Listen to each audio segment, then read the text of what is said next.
इस video lecture में हम यूजीसी नेट दिसंबर 2004 की भूगोल विषय की परीक्षा में पूछे गए 5 क्वेश्चंस को सॉल्व करेंगे। इनमें से पहला क्वेश्चन ओशियनोग्राफी समुद्र विज्ञान से संबंधित है और बाकी के 4 क्वेश्चंस एनवायरमेंटल ज्योग्राफी पर्यावरण भूगोल से संबंधित हैं।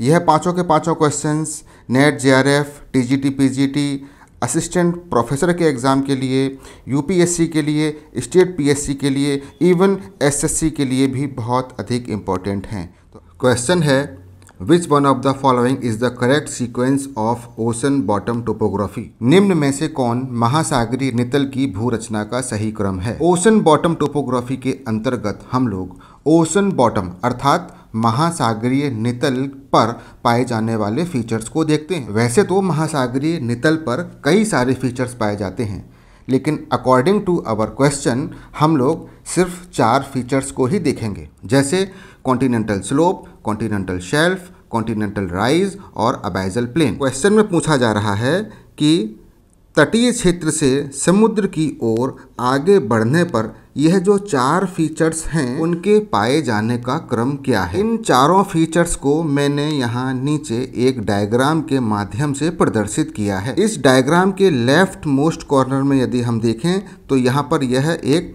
तटीय क्षेत्र है। यह लाइन कोस्ट लाइन या तटीय रेखा को रिप्रेजेंट करती है। इस कोस्ट लाइन के आगे ब्लू कलर से पूरे का पूरा समुद्री भाग दिखाया गया है और इस समुद्री भाग के नीचे यह पूरा का पूरा ओशन बॉटम है। इस ओशन बॉटम को यदि ध्यान से देखा जाए तो यहाँ पर आपको 4 स्लोप जोन्स दिखाई दे रहे होंगे। पहला स्लोप जोन है ये, जिसका ढाल बहुत जेंटल है, ढाल बहुत मंद है।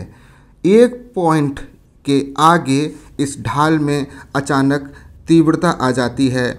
अब यह स्लोप स्टीप हो जाता है और इस स्टीप स्लोप वाले रीजन के आगे यहाँ पर एक उभार जैसा क्षेत्र दिखाई दे रहा है और इस उभार वाले क्षेत्र के आगे एक प्लेन रीजन स्थित है। इस प्रकार से इस डायग्राम में हम 4 स्लोप जोन्स को देखते हैं। एक्चुअल में यह चारों स्लोप जोन्स हमारे क्वेश्चन में दिए हुए चारों फीचर्स को रिप्रेजेंट करते हैं। इनमें से एक कॉन्टिनेंटल स्लोप है, एक कॉन्टिनेंटल शेल्फ है, एक कॉन्टिनेंटल राइज है और एक अबाइजल प्लेन है। अब हम इन सभी स्लोप जोन्स या इन फीचर्स को अलग अलग समझेंगे। कोस्ट लाइन या तटीय रेखा के आगे ओशन फ्लोर का वह भाग जिसका ढाल 1 डिग्री या उससे कम पाया जाता है, ऐसे भाग को कॉन्टिनेंटल शेल्फ कहा जाता है। मैं यहाँ लिख देता हूँ कॉन्टिनेंटल शेल्फ। इसको हिंदी में महाद्वीपीय मग्न तट कहा जाता है। कॉन्टिनेंटल शेल्फ वास्तविकता में कॉन्टिनेंट्स के ही किनारे हैं जो कि समुद्र के नीचे डूब गए हैं। यह भाग समुद्र का सबसे छिछला और सबसे उथला या शैलोएस्ट पार्ट होता है। कॉन्टिनेंटल शेल्फ कॉन्टिनेंट्स के ही भाग हैं क्योंकि इनमें कॉन्टिनेंटल ओरिजिन वाली ग्रेनाइट प्रकार की रॉक्स पाई जाती हैं। कॉन्टिनेंटल शेल्फ के आगे एक ऐसा स्थान आता है जहां पर स्लोप में अचानक परिवर्तन हो जाता है। इस स्थान के आगे अब स्लोप स्टीप हो जाता है अर्थात ढाल तीव्र हो जाता है। इस स्थान को शेल्फ ब्रेक कहा जाता है।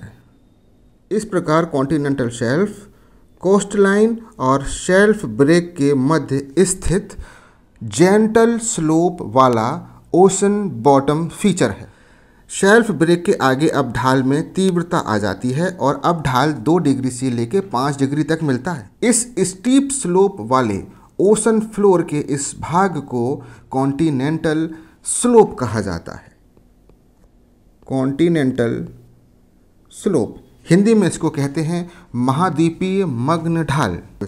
कॉन्टिनेंटल स्लोप भी कॉन्टिनेंट्स के ही पार्ट होते हैं क्योंकि यहाँ पर भी कॉन्टिनेंटल ओरिजिन वाली ग्रेनाइट प्रकार की रॉक्स पाई जाती हैं।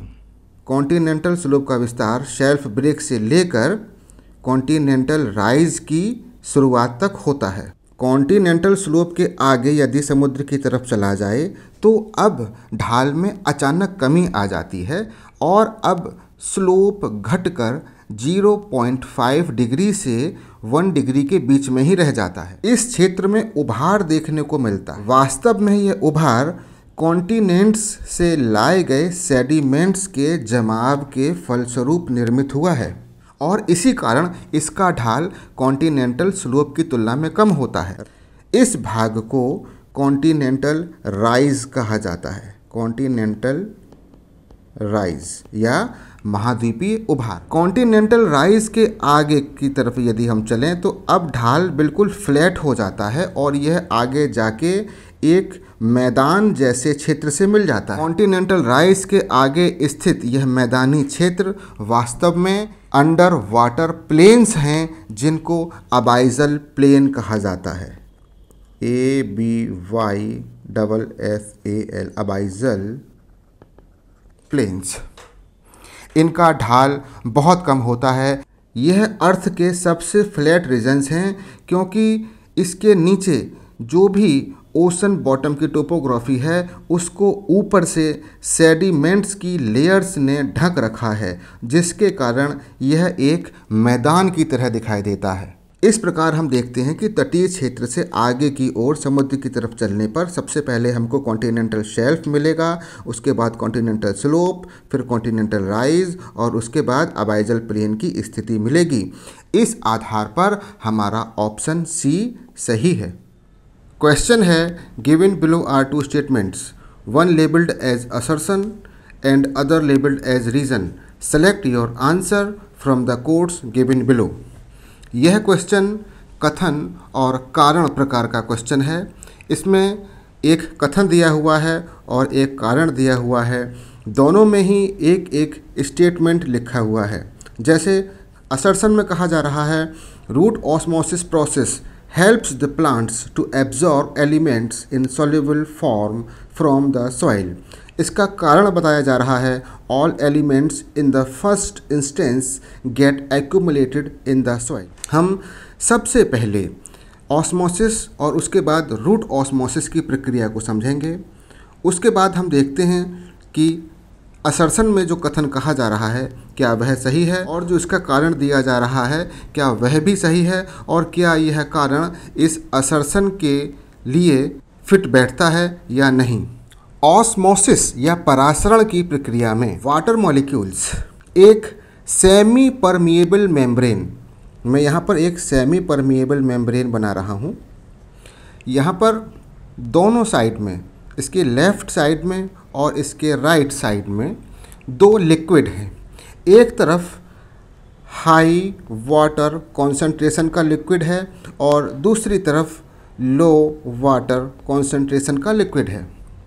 तो ऑस्मोसिस की प्रक्रिया में वाटर मॉलिक्यूल्स एक सेमी परमिएबल मेम्ब्रेन से होते हुए हाई वाटर कॉन्सेंट्रेशन के एरिया से लो वाटर कॉन्सेंट्रेशन के एरिया की ओर मूव करते हैं। पेड़ पौधे अपनी जड़ों के माध्यम से मिट्टी में उपस्थित जल को इसी परासरण या ऑस्मोसिस की प्रक्रिया के द्वारा प्राप्त करते हैं।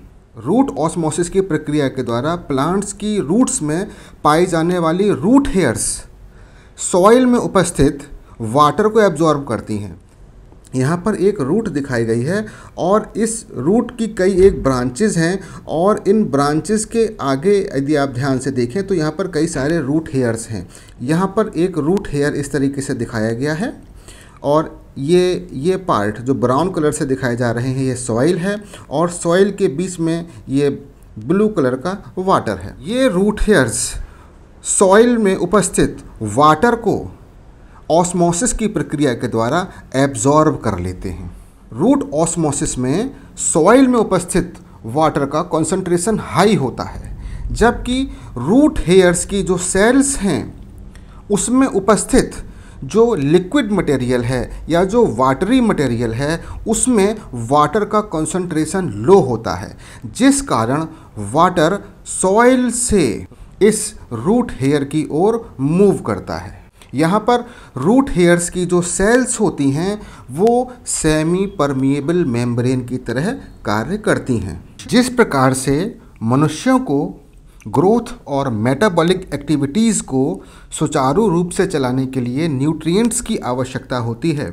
ठीक उसी प्रकार से पेड़ पौधों को भी अपनी ग्रोथ और खुद की मेटाबॉलिक एक्टिविटीज़ को चलाने के लिए न्यूट्रिएंट्स की आवश्यकता होती है। पेड़ पौधों को nitrogen, zinc, copper, magnesium, phosphorus और पोटेशियम जैसे अन्य न्यूट्रिएंट्स की ज़रूरत पड़ती है। ये जितने भी न्यूट्रिएंट्स होते हैं ये सारे के सारे मिट्टी में एकत्रित होते हैं, मिट्टी में मिलते हैं। मिट्टी में ये जो न्यूट्रिएंट एलिमेंट्स होते हैं ये स्वतंत्र रूप से नहीं मिलते हैं, यह कंपाउंड या यौगिक के रूप में पाए जाते हैं। यह सभी कंपाउंड्स सॉइल वाटर में घुली हुई अवस्था या सॉल्युबल फॉर्म्स में मिलते हैं। आवश्यकता पड़ने पर यह कंपाउंड कैटाइंस और एनाइंस में ब्रेक हो जाते हैं। Plants in water soluble nutrient elements को आयनिक फॉर्म में अर्थात उनके कैटाइंस को रूट ऑस्मोसिस की प्रक्रिया के द्वारा पानी के माध्यम से ही एब्जॉर्ब कर लेते हैं। जैसे अगर पौधों को मैग्नीशियम चाहिए तो मैग्नीशियम मिट्टी में मैग्नीशियम क्लोराइड कंपाउंड के रूप में मिलती है और यह पानी में सॉल्युबल होती है। पौधों की जड़ें इसी मैग्नीशियम क्लोराइड कंपाउंड के ब्रेक होने से बने हुए मैग्नीशियम कैटायन को पानी के साथ साथ रूट ऑस्मोसिस की प्रक्रिया के द्वारा अवशोषित कर लेते हैं। अब हम रूट ऑस्मोसिस को समझ चुके हैं। अब असर्शन में जो बात कही जा रही है ज़रा उसको देखें। Root osmosis process helps the plants to absorb elements in soluble form from the soil. बिल्कुल सही है। मिट्टी में ये जो एलिमेंट्स होते हैं यह पानी के साथ घुली हुई अवस्था में रहते हैं और प्लांट्स इसी रूट ऑस्मोसिस की प्रक्रिया के द्वारा इन एलिमेंट्स को एब्जॉर्ब कर लेता है। इसका मतलब हमारा कथन या असर्शन बिल्कुल सही है। अब हम जरा अपने कारण को भी देख लें। All elements in the first instance get accumulated in the soil. अभी मैंने आपको बताया था कि पौधों के लिए आवश्यक अधिकांश न्यूट्रिएंट्स मिट्टी में ही पाए जाते हैं। इस प्रकार हमारे दोनों कथन और कारण सही हैं। चूँकि यह सभी एलिमेंट्स मिट्टी में पानी के साथ घुली हुई अवस्था में पाए जाते हैं और पौधे उन एलिमेंट्स को रूट ऑस्मोसिस की प्रक्रिया के द्वारा प्राप्त कर लेते हैं, इसलिए रीजन असर्शन का सही एक्सप्लेनेशन है। इस आधार पर ऑप्शन ए सही है। Both A and A are true and R is correct explanation of A. Question है match the list 1 and list 2 and select the correct answer from the codes given below. यहाँ पर दो list दी हुई हैं, list 1 और list 2। List 1 में यदि आप ध्यान से देखें तो यहाँ पर 4 बायोम्स दिए हुए हैं और लिस्ट 2 में उन बायोम से संबंधित कोई ना कोई टर्म दिया हुआ है।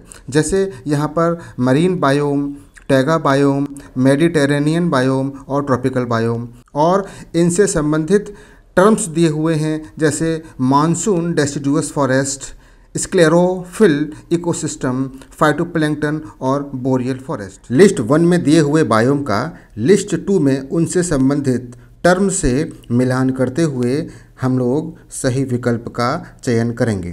तो सबसे पहले हम लोग जानेंगे कि बायोम क्या होते हैं।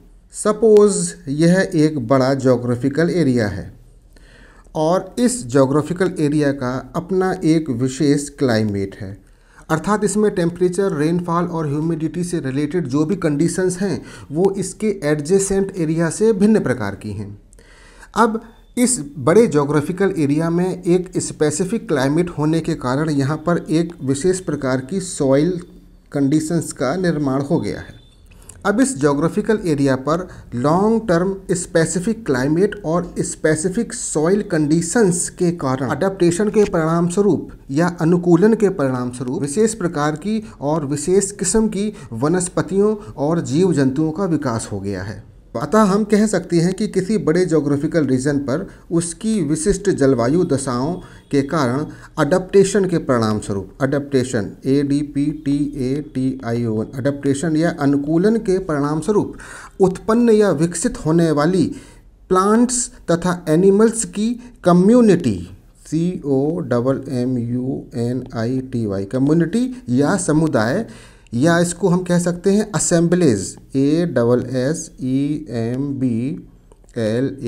असेंबलेज या संयोजन को बायोम कहते हैं। A biome is a large community of vegetation and wildlife adapted to a specific climatic condition। दो बायोम्स के मध्य बाउंड्री उनके स्पेसिफिक क्लाइमेट के द्वारा ही निर्धारित होती है।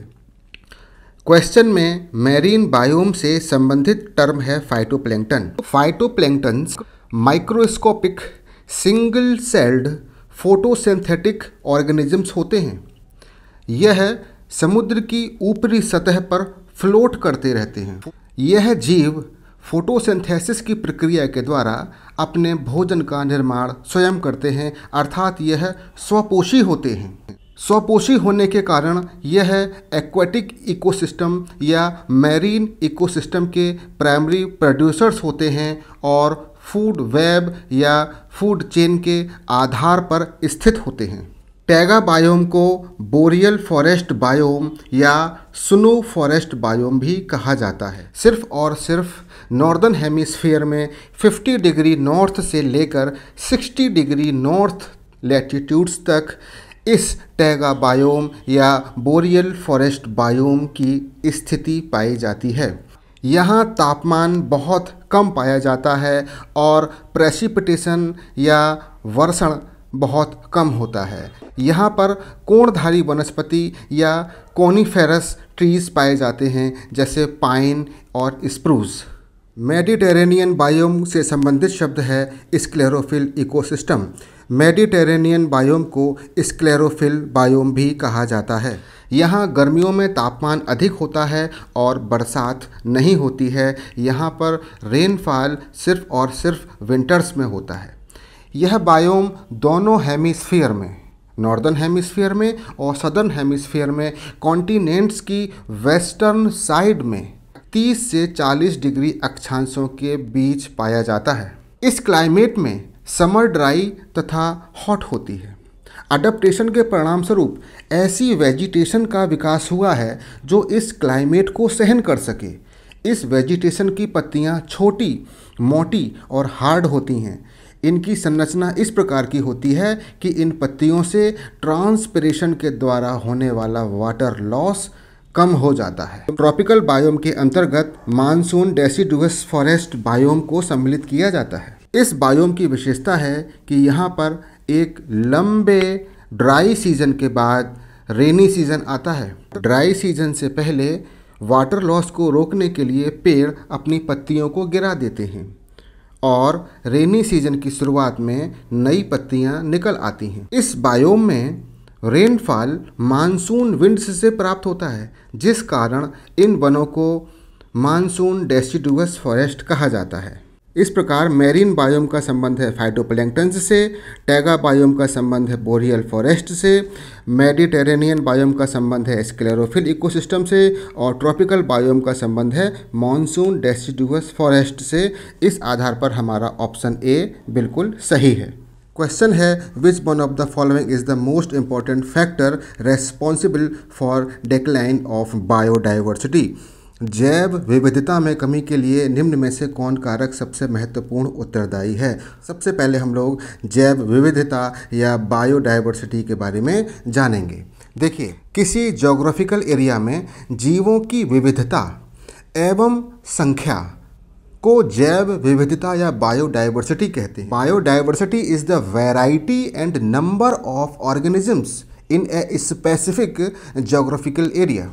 बायोडाइवर्सिटी में समय के साथ प्राकृतिक और मानवीय कारणों के कारण परिवर्तन आए हैं।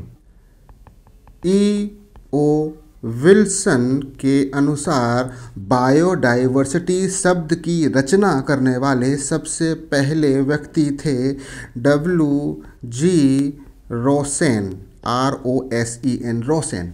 NCERT के अनुसार सोशियो बायोलॉजिस्ट E.O. विल्सन ने बायोडाइवर्सिटी शब्द को सबसे ज़्यादा प्रचलित किया, सबसे ज़्यादा पॉपुलराइज्ड किया। इस कारण से E.O. विल्सन को फादर ऑफ बायोडाइवर्सिटी कहते हैं। जैव विविधता को मुख्य रूप से प्रभावित करने वाले 4 फैक्टर्स हैं जिनको evil quartet QUARTET evil quartet भी कहा जाता है। इसमें सबसे पहला कारक है habitat loss HABITAT habitat loss तथा फ्रेगमेंटेशन FRAGMENTATION। इसको हिंदी में कहेंगे आवासीय क्षति और विखंडन। यह जैव विविधता में क्षति करने वाला सबसे महत्वपूर्ण कारक है। उदाहरण के तौर पर यदि हम देखें तो एक समय में ट्रॉपिकल रेन फॉरेस्ट का एरिया विश्व के 14% भाग पर फैला हुआ था, जो कि आज घटकर मात्र 6% रह गया है। अमेज़न रेन फॉरेस्ट का आकार इतना बड़ा है कि उनको लंग्स ऑफ अर्थ कहा जाता है, अर्थात वह पृथ्वी के फेफड़े कहलाते हैं। इन अमेज़न रेन फॉरेस्ट में मिलियंस ऑफ स्पीसीज पाई जाती हैं, लेकिन आज के समय सोयाबीन की खेती और जानवरों के चारागाह बनाने के लिए इन वनों को काटा जा रहा है। वन क्षेत्र कम होने के कारण अर्थात आवास की कमी से वहाँ की स्पीसीज की जनसंख्या में कमी आई है तथा बायोडाइवर्सिटी को लॉस हो रहा है। जब एक लार्ज हैबिटाट को ह्यूमन एक्टिविटीज़ के कारण छोटे छोटे भागों में विभाजित कर दिया जाता है, तब ऐसे मैमल्स स्तनधारी तथा कुछ बर्ड्स जिनको निवास करने के लिए एक बड़ा क्षेत्र चाहिए होता है और कुछ माइग्रेटरी हैबिट वाले जो जानवर होते हैं उन पर खराब प्रभाव पड़ता है, जिस कारण उनकी जनसंख्या में कमी होती चली जाती है। इसी तरीके से जो दूसरा फैक्टर है वो है ओवर एक्सप्लॉयटेशन अतिदोहन, और तीसरा फैक्टर है एलियन स्पीसीज इन्वेजन, अर्थात विदेशी जातियों का आक्रमण। और चौथा फैक्टर है को एक्सटिंक्शन सह विलुप्तता। इन तीनों फैक्टर्स के बारे में हम लोग कभी आगे पढ़ेंगे। यदि क्वेश्चन पर ध्यान दिया जाए तो जैव विविधता में कमी लाने के लिए सबसे बड़ा महत्वपूर्ण उत्तरदायी कारक है आवास का विनाश, डिस्ट्रक्शन ऑफ हैबिटाट। क्वेश्चन है the term ecosystem was proposed by. Ecosystem शब्द प्रयुक्त किया गया था, तो आप जान लीजिए इकोसिस्टम शब्द को सबसे पहली बार प्रपोज्ड करने वाले व्यक्ति का नाम था AGTANSLEY टांसले। ये इंग्लिश बॉटनिस्ट थे। फिर मिलेंगे नए क्वेश्चंस और नए कॉन्सेप्ट्स के साथ अगले वीडियो लेक्चर में। जुड़े रहिए मेरे YouTube चैनल ज्योग्राफिकल सॉल्यूशंस से।